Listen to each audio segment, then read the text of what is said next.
2018. And in a season where you are the best team in Major League Baseball at the trade deadline, you don't make a move. Every other team got better. Not a big move. Not a big move. Not a move that changes anything. Not a move that moves the needle. Every other team that's a contender, a World Series contender, made a move that made them better yesterday. In the NL, I tend to agree maybe outside of the Cubs. They got some solid relievers. They had Mike Soroka, whose ERA is a lot worse than what he actually is. He played for a poor team. But my point is, I don't understand why you don't just add something. Like, in the Mariners, they gave up nothing to get Eugenio Suarez. It was their 9th, 14th, and 15th best prospect, and the Brewers are loaded. You're telling me the Mariners would have said no if the Brewers offered their, 5th, 12th, and 15th? There's no way. This just seems it's like a lack of effort. I tend to agree. To go all in right now. Right? I think a large part, too, is Suarez everybody knew he was going to be traded, and it carried on for way too long because they were begging people, hey, somebody come take this guy. Come pay us. Come get him. Right. Come pay us a number where something we can't refuse. And then after it carried on and they made calls back to the Brewers, I'm sure, and all the other contenders, they were like, well, I guess we're taking this deal. Yeah. This is the best we got. And I think it's fair to be disappointed about that, and it's fair to question, and it's not anything new, but I think when you have a team as good as this one, it's fair to question their commitment to true excellency. So the thing I'm actually still hung up on is the Baltimore trade. They traded Ryan O'Hearn and outfielder Ramon Laureano. Yeah. For 6 minor league picks. Ryan O'Hearn on the season, 283 average, 13 home runs, plays first base. Obviously, that's kind of a position you'll be in a logjam in at some point, but a backup behind Andrew Vaughn until Rhys Hoskins returns, or vice versa, would not hurt. Ramon Laureano, 290 average, 15 home runs this season as an outfielder. Jackson Chourio likely headed to the IL. Like, that is a deal where I go, okay, 6 minor leaguers is a lot, depending on the level of the prospects, which I don't know from the Padres. But the Padres are going all in despite being well behind the Dodgers and very low odds to win the division. They're likely a wild card team. But that's a team that is taking swings at the deadline to compete this year. And that's something Milwaukee didn't do. Now, so to say I'm disappointed is fair. I am disappointed about the lack of activity at the deadline. But to sit here and say I don't believe in the Brewers anymore because of their lack of action at the deadline, that I can't get down with. Because I am still a believer. I still think they can compete with anybody. Obviously, there's a lot of season left, though, and that could change. But as it stands, August 1st, you still feel very, very good about their chances, regardless of the moves made by the Phillies and the Padres and the Mets yesterday. That's where I'm at. I tend to agree with you. Obviously, they're still contenders. Did their chances at winning the World Series yesterday get better? Probably not. And to your point, adding a outfielder or a bat that's not as important or not like a star player is important. I've been beating a dead horse on this. In the playoffs, backup bats and bats coming off the bench and pitch hitters that are righties and lefties that can give you different matchups is so big for your team. And I don't know if the Brewers just don't realize that or they're fine with who they got rolling out there, but I think it didn't have to be Eugenio Suarez. It could have been anybody. Anybody that's a decent bat that can provide solid at-bats off the bench. Mm-hmm. Agree with you on that. So I think we're going to find ourselves in similar places we have where you look towards the bench. Probably in this situation, it's Joey Ortiz has a big at bat. You look towards the bench and you go, Andrew Monasterio, get out there, pal. Go give him your best. Yeah. Go give him all you got. And is that instilling any sort of confidence in anybody? No. The answer is no. So we will see. Brewers Nationals this weekend. It's an early first pitch tonight, 5:45 Central, for Game 1 of a 3-game weekend series. They have inverted records right now. The Brewers 64-44, the Nats 44-64, each through 108 games on the season. So we will see as the MLB season continues. I'm interested to see also if the Brewers hit a rough stretch, how many people's tunes might change. Yeah. If there's, let's say, like a streak of, you lose 4 or 5 in a row, you're 3-10. Oh, yesterday will be a date unless they get to the World Series, that will be circled for a lot of people. Yeah, it'll be a hinge point because I think just based on watching and how baseball tends to go, like even the best teams have some pretty ugly stretches where it's like this team doesn't look like they can do anything. I mean, I bet the Dodgers fans when they watched them play the Brewers were like, what are we watching here? Well, what even is this? They were a little undermanned too, but yes still agree. And I think there's going to be a point where people really start to question when you're losing to probably a team you think you're a lot better than, and like the Brewers don't even seem to be on the same playing field. I think the fact this trade deadline hit at a time where the Brewers are playing exceptionally well, I think has people a little more positive than they would be had they entered like 500 in their last 10. Yeah. And I think sweeping the Dodgers, obviously an impressive accomplishment. But I do think there are going to be times throughout the remainder of the season where things don't look as good and people start to get queasy about what happened at the trade deadline. You getting queasy, Will? I mean, it's not a move that's really you can look back on and be like, that's when our season ended. That's when we, couldn't come up big in the wild card or the NLDS or whatever it may be. But over time, it's the butterfly effect. These things add up. These little things, these little at-bats, these little home runs, they would have been top 10 in the MLB in home runs if they added Eugenio Suarez. So, I don't know. I don't think it really is something that Brewers fans are going to look back on and be like, that's the day we lost the season, but it definitely can have its effect on the team. I certainly think that'll be the way it's viewed if they are an early exit again. It's probably the way it's going to be viewed, but I don't agree with that. There might be a chance where, what's the fellow named the outfielder? Lockridge? There might Brandon be Lockridge? where his name becomes like the joke term everyone uses. The Seattle Mariners went out and got Eugenio Suarez. We got Lockridge. He's hitting 197 in AAA. And 0 home runs on the season. Yeah. He might have a few in AAA. But. If he ends up with a big playoff at bat and just goes down really badly in a big spot. The old Jesse Winker? Mm-hmm. The old Jesse Winker? Not take the bat off the shoulder type of bat? Yeah. Mm-hmm. All right. We'll see. Joshy, I think I owe you an apology. Given something I said on Wednesday's show, which you were not a part of. You were off on Jesse Nelson duty. You took a day off to watch your dog. Actually, Jesse never took a day off, so I was going to say respect those you. Days off. Yeah, you actually used PTO for this. I accidentally stole something you would have said had you been here on Wednesday, and to the point of 40,000 views on the internet. A little piece of me regrets that I wasn't here in person for you to parrot my take and pass it off as your own, because I don't think you did this maliciously. I didn't.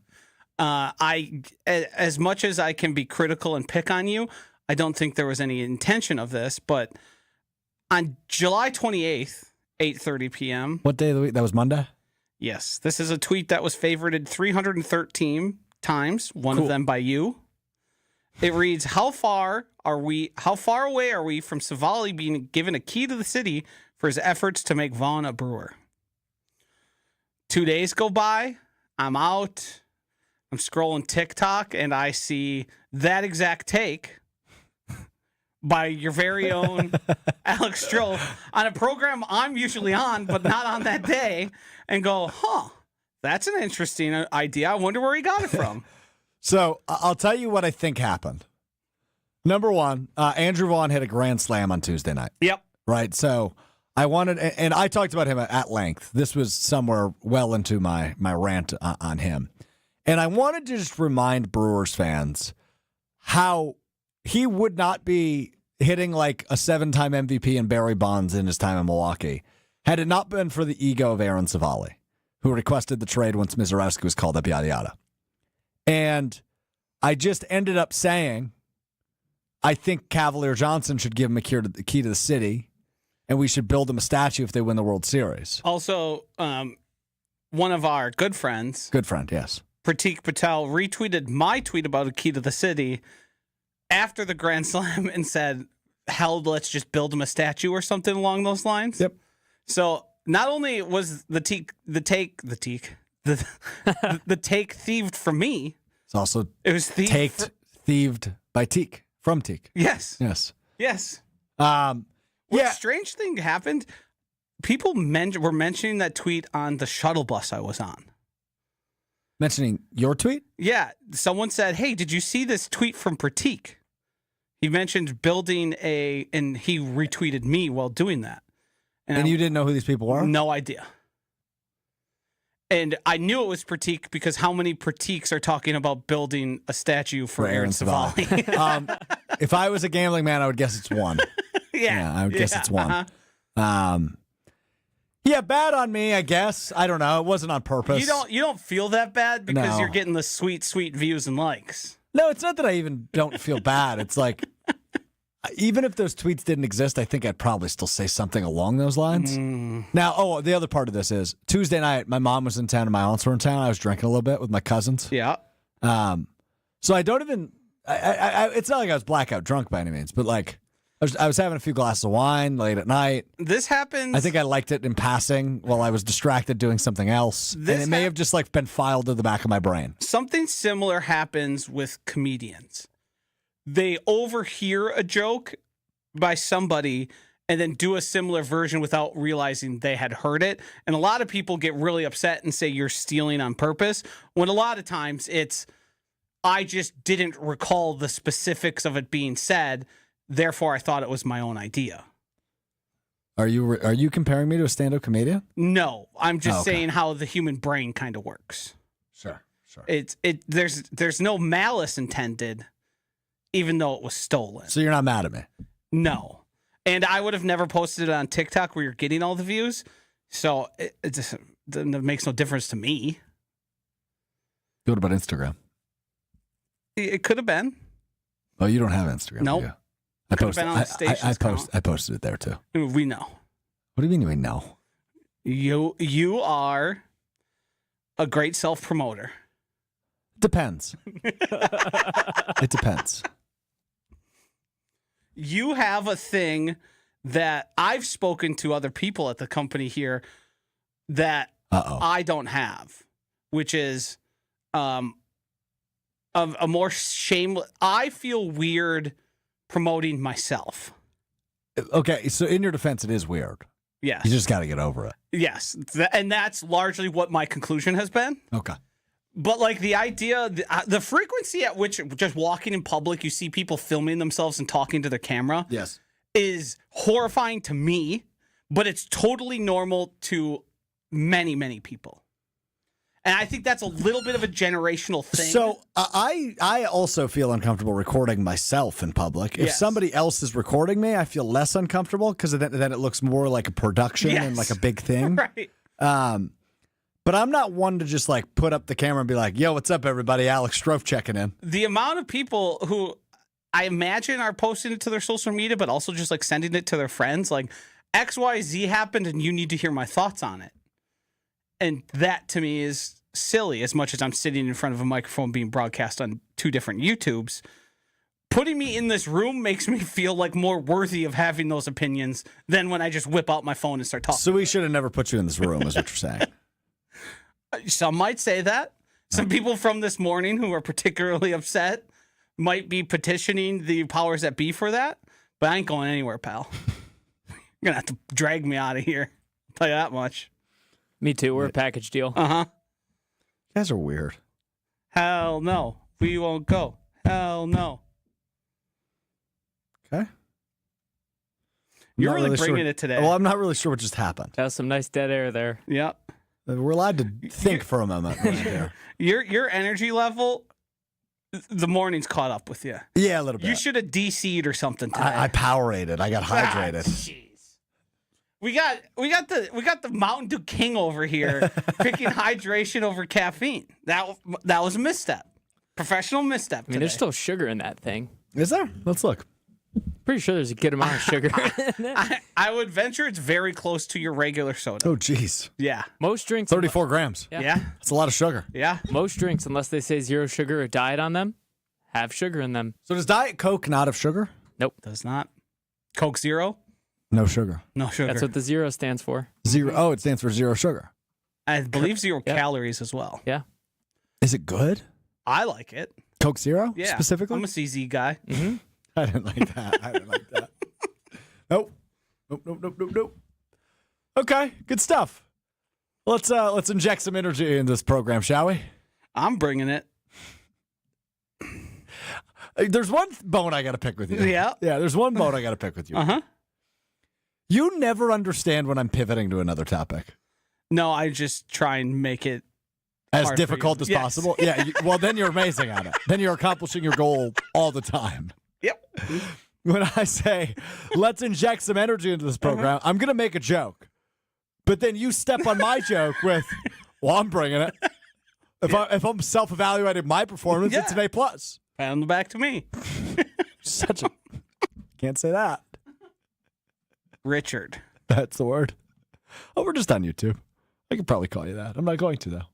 I made it awkward now. I'd say I wouldn't. All right. Let's inject some energy into this program, shall we? Family night coming up tomorrow in Green Bay. I Yeah. was going to say, man, did I make a mistake stepping on that joke?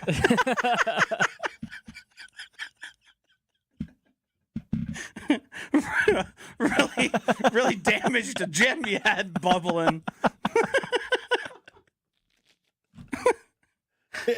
A gem you would bubble. I apologize to the irrelevant army. For withholding that joke for so long. You just want to do the show? How long did it take you to think of that one? Workshopping that one up in the office. Now, what would come next? Oh, man, I hate it here. Biggest mistake in my career. Asking Josh to do the show. Now he can't get rid of me. Yeah, that's true.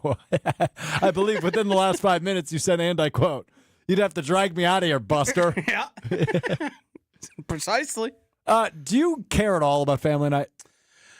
I'll have it on because it's Packers football. Oh, you'll watch it. I won't be intently watching. Background noise? Yeah. Flick it I on. agree. Put it on. Watch some of the scrimmage portion of it. I don't think you can really take anything from it. But if the green and gold is on the field, I'm usually at least somewhat intrigued. I think it'll be interesting to see how some of the guys you've heard, like I can't wait to see Matthew Golden in full pads on a football field competing to some degree. It's seemingly every day at camp he makes plays that people are, and I don't know if this is the first round bias where people are giving more than he deserves in terms of praise, but it seems like there's a real difference between him and everyone else so far this offseason. Yeah, I would agree with you on that. And I saw you getting into some Twitter wars, or at least attempting to, over Matthew Golden's hype. Height? Hype? Oh, yeah. Yeah, the person saying there's been no buzz for Matthew Golden. It's like, follow one beat reporter in Green Bay. My favorite part about that was the very next minute after you tweeted that, the Packers released an article, I believe that was titled, or maybe a podcast titled, Matthew Golden just has a knack of finding the ball. Yeah. Amazing. Yeah, so when it comes to wide receiver one, I agree with you. I think it's certainly boom or bust with Matthew Golden, and then it's everybody else. And I think that goes back to something we talked about before camp started with my camp battles. I thought the wide receiver one battle was Golden versus everyone else, Golden versus the field, and I put my money on Golden. I just think you don't invest in that level of player in the first round if you're not anticipating immediate production, right? And that's what is expected of him, which may be fair or unfair. That's not up to me to decide. It's just what happens in this era of the NFL. If you're a first-round pick at a skill position, the anticipation is you are contributing immediately. Mm-hmm. And when it comes to the Packers, maybe not at skill positions because they haven't drafted a wide receiver in the first round since Javon Walker prior to Golden. But when you think of sexy positions, edge rusher hasn't happened, right? Rashawn Gary didn't contribute year one. Lucas Van Ness barely contributed year one. Outside of, Jair Alexander in 2018, a lot of those guys that are supposed to be flashy, sexy picks, Quay Walker, Devontae Wyatt, Eric Stokes, Darnell Savage, etc., Rashawn Gary, Lucas Van Ness, they just haven't contributed to the level, especially in the rookie year, that you'd expect. But Golden is a different story. He's walking into a room that doesn't have a ton of super tough competition like some of those other guys did, right? Rashawn Gary, when he was drafted, it was also the offseason the Packers added Preston and Zadarius Smith. So he was already behind some guys with some great experience elsewhere in the league. Golden is walking into a room with guys that seemingly have high potential, right? We've talked about this a ton. Watson and Dobbs. Oh, by the way, real quick side note. Do you see how fast Christian Watson ran the other day? 22 miles per hour. His career high is 23. Yeah. And he is coming off of an ACL. I meant to ask Jason this morning. We ran out of time. Everyone's been talking about him starting on the PUP. I don't know that that's a foregone conclusion. I'm not so certain. I'm not either. I think it would be wise if the Packers can pull it off. Agreed. I don't know if he's going to be able. You'd rather have him healthy in January than September. At some point, him contributing even as a 90% healthy and a more occasion, like you just give him less snaps, ease him in slower. I still think his speed and size is an advantage that you'd have a hard time looking at Matt LaFleur and being like, yes, you could have this, but we're going to put him on the pump even though he's ready to go. Yeah. And rehab from ACLs is not everyone's the same. They come back faster. Players are oftentimes look more ready to go than they are in reality. That also happens. And I don't think if he ends up on the PUP, it's ultimately them hiding him. I think they're going to do what's best for the team and for him. Yeah. But I mean, he's been the talk of camp and he isn't doing anything.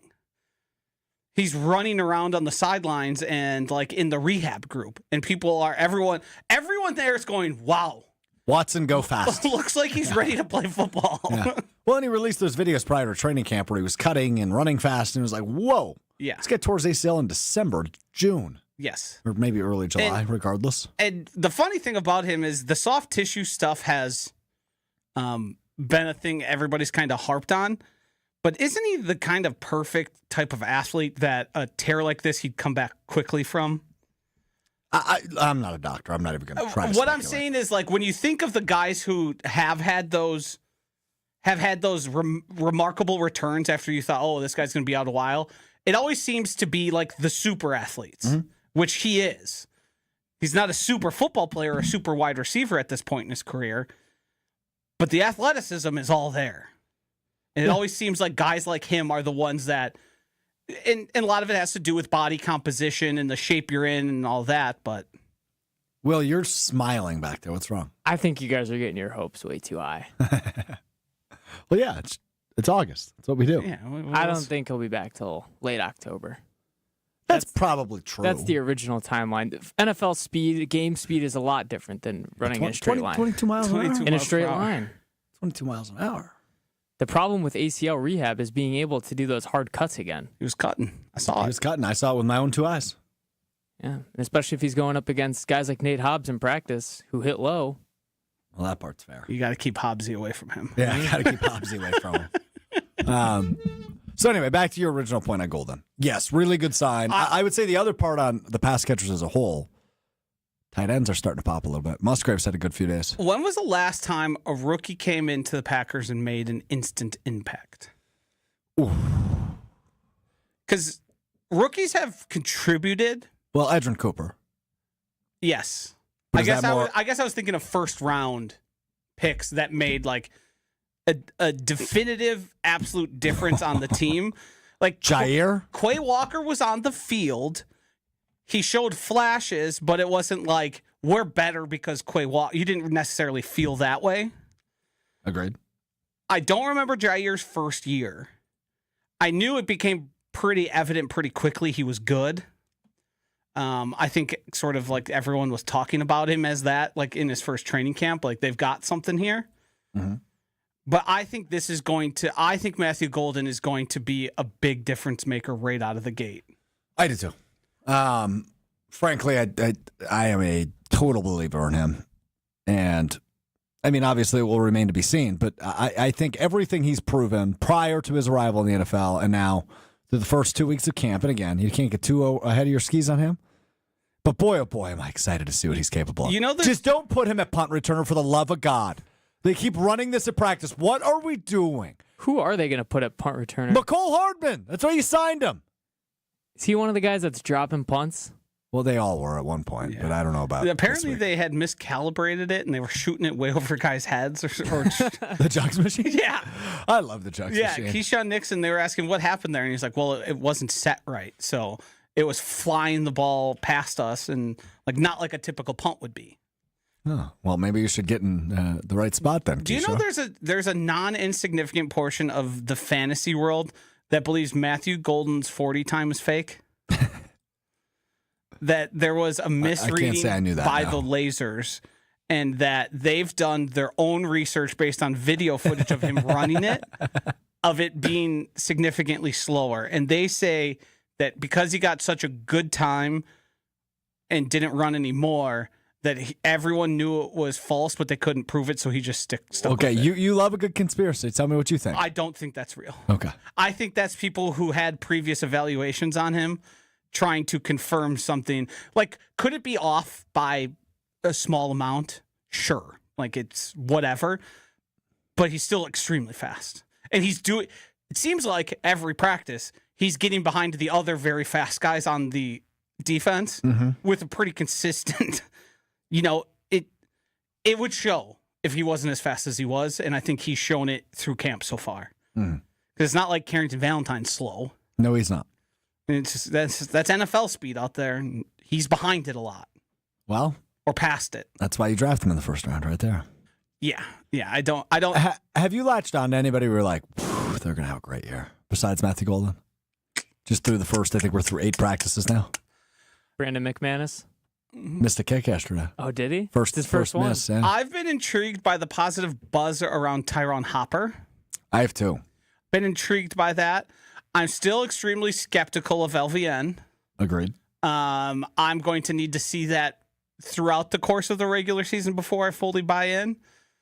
I have been pleased to hear, even though Matthew Golden's beaten him, Carrington Valentine has also been apparently impressive. It seems like by the day, somebody new in that corner room, or of those 3. I haven't heard a lot of Keyshawn Nixon. I haven't either, I guess. But yeah. Valentine and Hobbs, I've heard good things from both of them. I've also heard bad things on Hobbs. And I think the Hobbs thing is this is a new guy who brings a sort of... I do find it funny, and I don't know if anyone's mentioned it yet.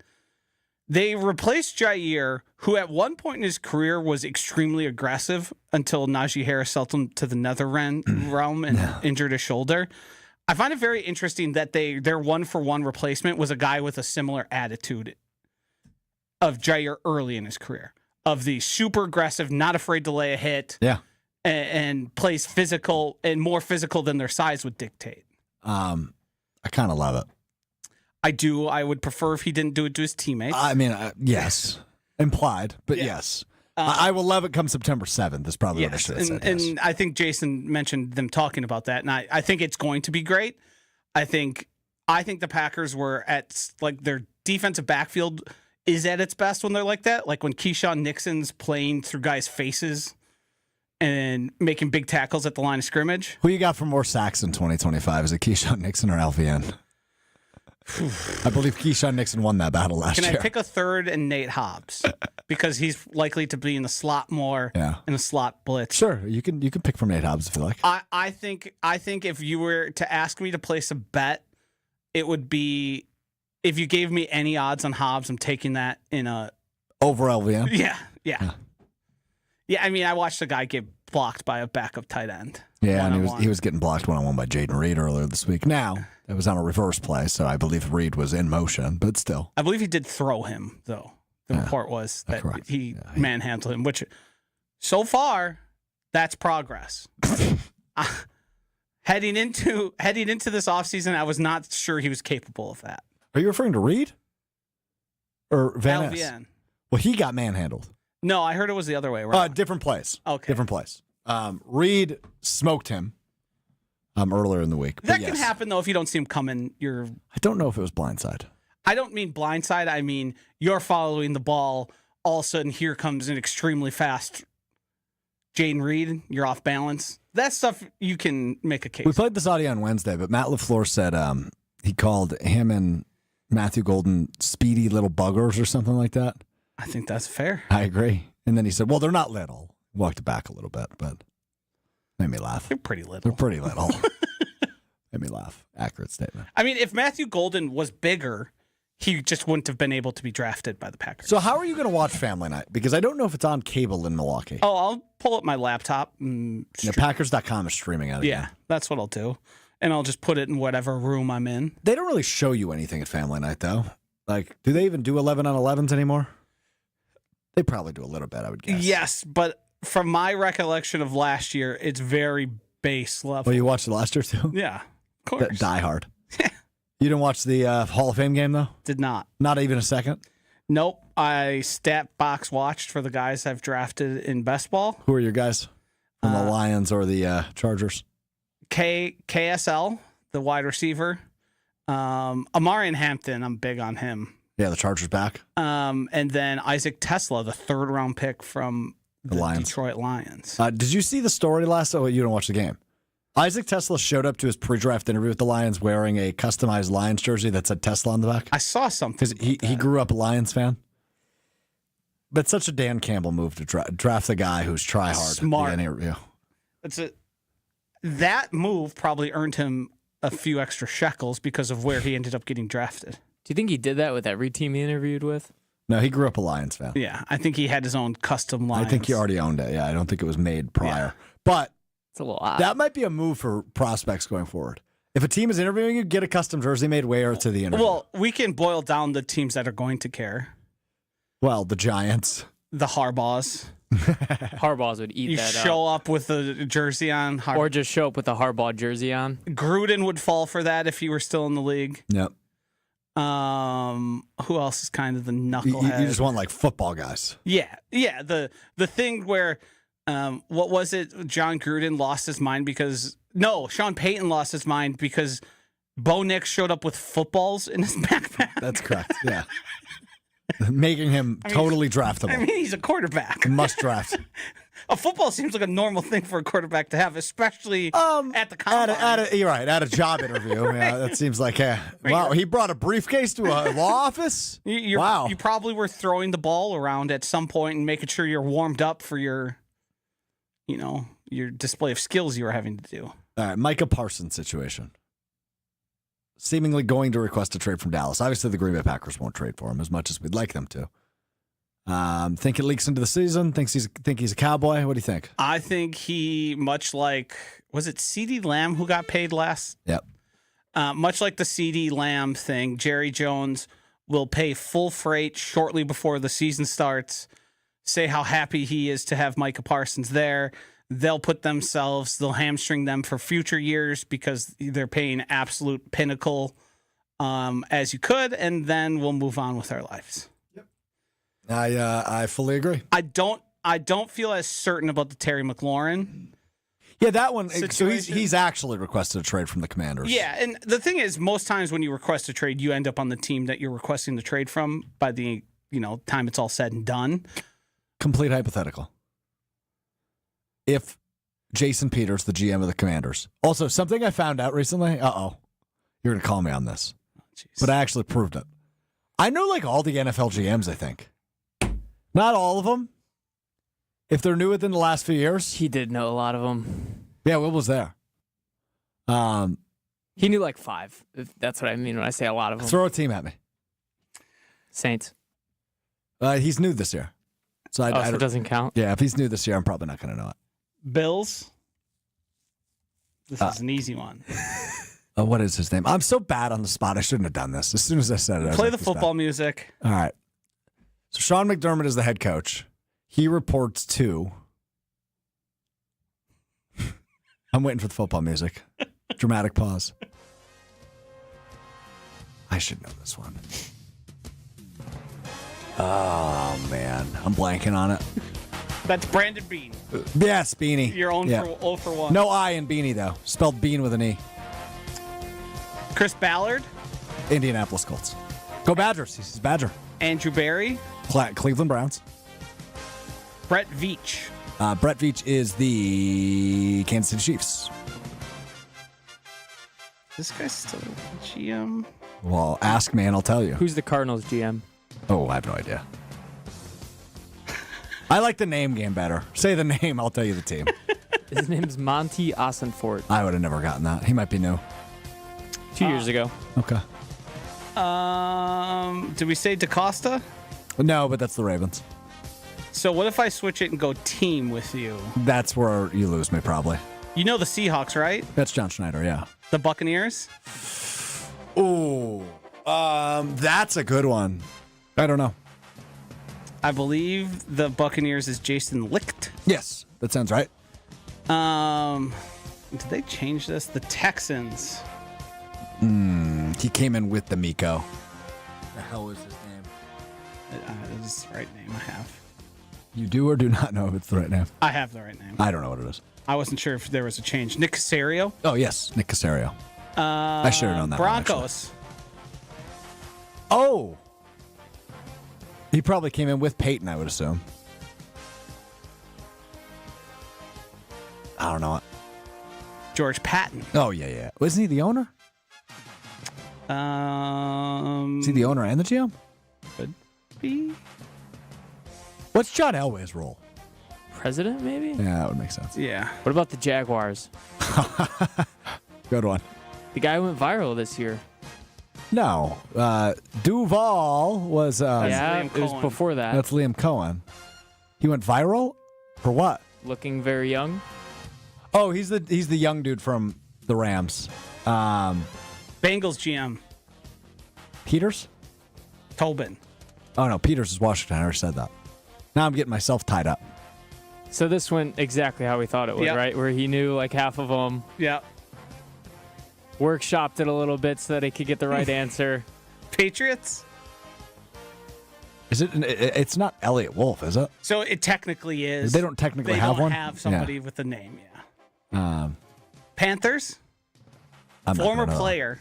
I know Dave Canales, the head coach. Very handsome, by the way. Former player for the Panthers? Yes. It's not like Thomas Davis, is it? Battery mate of Thomas Davis. What mate? Battery mate. Oh, so also a linebacker? It's not Luke Kuechly. He's a Nope. college GM, though, I think. Nope, it's Dan Morgan. I don't know who that is. Former inside linebacker. I believe he went to Penn State. Oh, okay. So how'd I do there? Not well. I forget what the ultimate point was here. You said you knew. you knew all the GMs. No, I was going to say something before that led me to say that. You were talking about one in specific. Josh was talking about Jerry Oh, Jones. Jason Peters. I was going to give you a hypothetical. Jason Peters, the general manager of the Washington Commanders. He approaches you and he says, "Hey, Joshy, as an owner of the Packers, I need you to sign off on this. You send me Matthew Golden. I give you Terry McLaurin." Okay. No. I agree with you for the record. I don't want a nearly 30-year-old wide receiver who's 15th best in the league and wants $33 million a year. Yeah, I agree. I think now if you were approaching me with Nico Collins, if you were approaching me with Brian Thomas Jr., Malik Neighbors, CeeDee Lamb, I'm taking the sure thing, even though they're a little bit older, taking the sure thing and running with it. But I think Terry McLaurin is very good and would be the best wide receiver on the Packers, even with Matthew Golden on the roster. Yep. I'm betting on the future more than I am on that guy in specific. Go ahead and make it official, by the way. Micah Parsons has requested a trade from the Dallas Cowboys. Wow. He has also released a statement saying, quote, "Thank you, Dallas." It's really long, but it starts with, "Yes, I wanted to be here. I did everything I could to show that I wanted to be a Cowboy and wear that star on my helmet. Unfortunately, I no longer want to be here." And it's a lot longer than it's that. rather direct. I mean, it's 3 pages of Apple Notes. He talks about meeting with Mr. Jones, being Jerry, of course. My trade request has been submitted to Stephen Jones personally. So Micah Parsons. A little additional breaking news per Adam McKelvey. Jackson Trio has been placed on the 10-day deal. Yeah, and it's retroactive to July 30th, so he has 8 days remaining. So he's eligible to return next Saturday. So you get a little Lockridge action for the next week, Joshy. Come on. Speedster. This is going to be an interesting period with Mr. Lockridge. All right, hypothetical. Another hypothetical. Brandon Lockridge hits 2 home runs this weekend. Thanks you for your service. Have fun in AAA. What if he's the next Andrew Vaughn? That's what I'm saying. That's the hypothetical. Turns into Andrew Vaughn. Get ready to learn third base, buddy.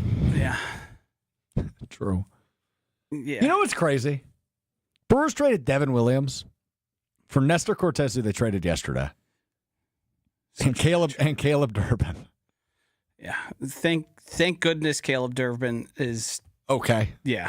Right. I mean, I never liked Nestor Cortez. I know you didn't. Actually, I remember talking on the show about that trade. Yeah. I remember. I just the way he pitches, the dangling the foot, the timing thing, annoying. His bad mustache, annoying. And then what did he pitch twice? If that. Yeah. Yeah, twice. Yeah, and he just got smoked. Gave up 20 runs the one game. I don't think he gave up all. It was the game he gave up 3 home runs, like in the first inning. 3 home runs on 3 pitches? On 3 pitches, yeah. Darren Mauge. What does that mean? It's a person, Darren Mauge. He's a GM of an NFL team. Oh, that one I'm unfamiliar with. I literally just looked at a full list of them. Just give me a guess. The Raiders. Chargers. Jets. Dang. Time now for what we missed, what we learned on Mr. Relevant. It's presented by our friends at Door County Distillery, locally produced, handcrafted, award-winning spirits made locally in Door County. Finally finished my bottle of the maple barrel-aged bourbon. Finally put it down. It's gone. Delicious bottle. One of the best bottles of bourbon ever. It's pretty quick for a sipper. Well, I wasn't the only person to crack into it. Had guests over I'd and like such. to see proof of that. I don't know how to prove that to you, I guess. How many whiskey glasses were put in the dishwasher per night? Yeah. But anyway, whiskeys, specifically the bourbon. Love their bourbon. Brandies, rums, whiskeys. I already said whiskeys, vodkas, all the in-betweens. You can find retailer nears too, as well as a huge list of unique cocktail recipes on their website, doorcountydistillery.com. Wrigley Field hosting the All-Star Game in 2027. Any interest? No. I think it's going to bring out like the worst type of people to that game because Wrigley Field on a regular day, on like a 1:10 start on a Friday, it's just the worst people. What about like the home run derby? You wouldn't go to that? Probably not. Financially, I don't think I could swing it.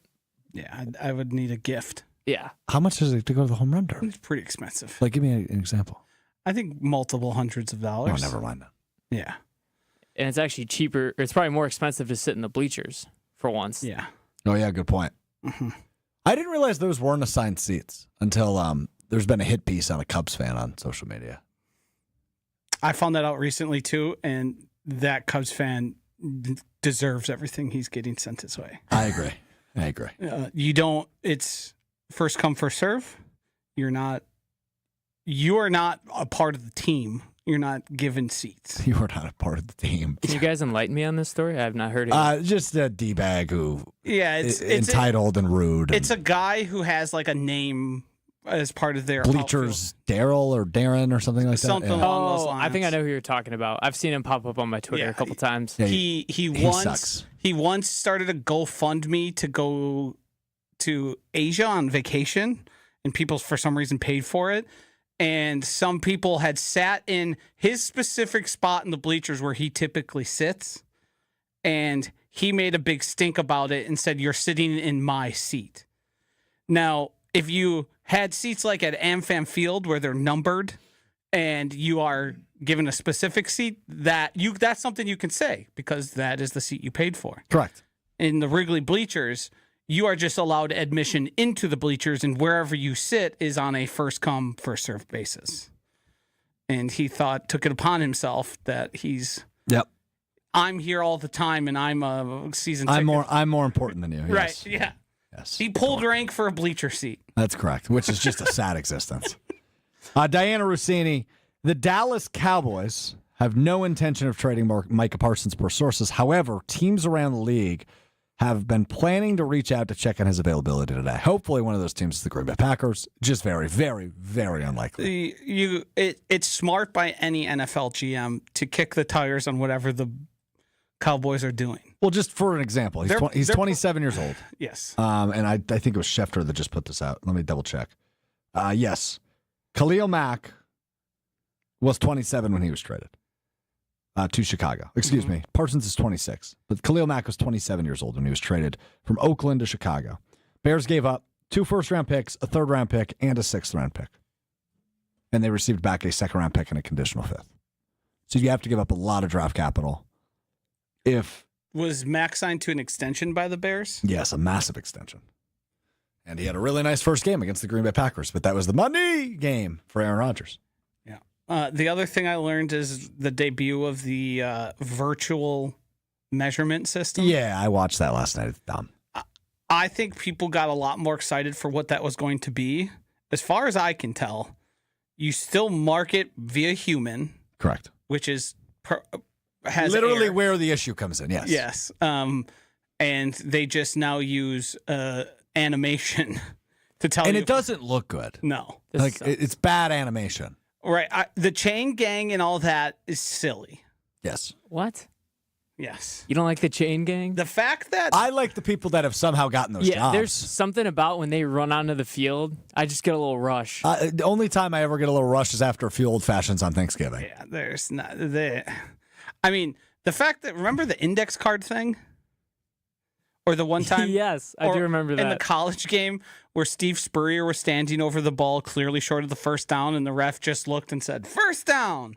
And everyone was then standing there looking at it and going, "What do you mean?" If that doesn't happen anymore, that's fine, but I don't think the problem that people are looking Did you say index card? Yes. Where does the index card come into play in that story? This is an NFL game where a referee, because they were uncertain if the ball had reached the mark, pulled out an index card to run it between the ball and the post of the chain gang. Oh, wow. To measure if it was Google it, it'll come right up. Huh. The Steve Spurrier one was the all-time ball don't lie because Jadeveon Clowney blew up the Michigan player on the next play. Yeah, if that doesn't happen, that's good.